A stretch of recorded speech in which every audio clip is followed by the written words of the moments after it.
Hey guys, what is going on?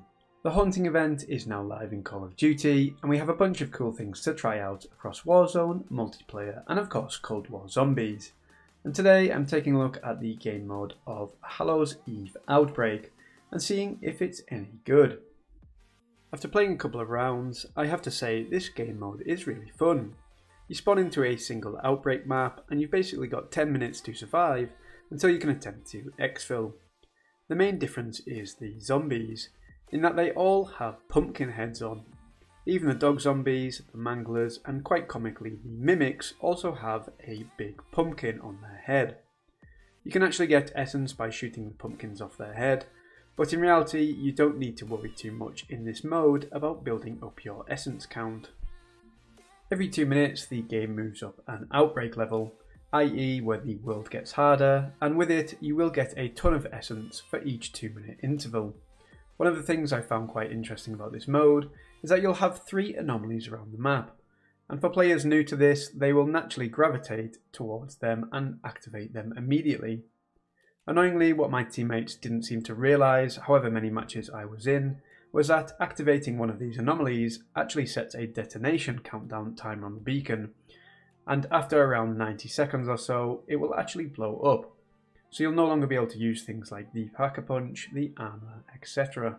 In reality, this isn't the biggest problem, as those Pack-a-Punch machines and crafting tables are still dotted around whichever outbreak map you're on, but definitely something to keep in mind, to make sure you save one of the anomalies for that final 2-minute window. As I mentioned, you'll have a ton of essence, so you can focus on getting your weapons Pack-a-Punched in that time. As usual with exfils in zombies, one player is going to need a chopper gunner. This will make that eventual exfil much easier to deal with.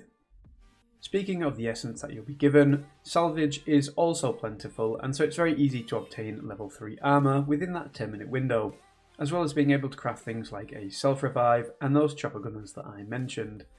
It's basically a case of running around and trying to avoid death by pumpkin for 2 minutes at a time, until the game gives you some more essence. You'll find that you'll quickly get through a match, given that there's only 10 minutes of survival and a 2-minute exfil window, but it's more than entertaining enough to have a few games. Admittedly, after playing 3 or 4 of these, it did start to get a little bit repetitive, but if you're interested in giving the haunting event a try, then this mode is definitely worth it for a bit of fun to test your skills, and if nothing else, to be able to shotgun a pumpkin wearing zombie in the face. The hunting event is a significant upgrade on the very underwhelming numbers event that we saw in COD Warzone a couple of months ago, and I think the devs likely took the feedback from that event on board, as we now see significantly more to do in this haunting event. This mode, along with the other fun stuff in the haunting event, such as the Ghosts of Verdansk mode in Warzone, will be around from 19th of October through to November 2nd, so definitely jump in if you've not played COD in a while and you want to try something new. If you need some guidance on that Ghosts of Verdansk mode, by the way, I'll pop a link in the comments below to our guide on that. But what do you think of the haunting event so far? Have you tried this mode or any of the others?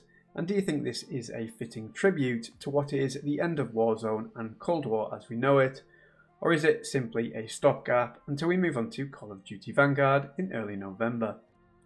Take care guys, and I'll catch you in the next one.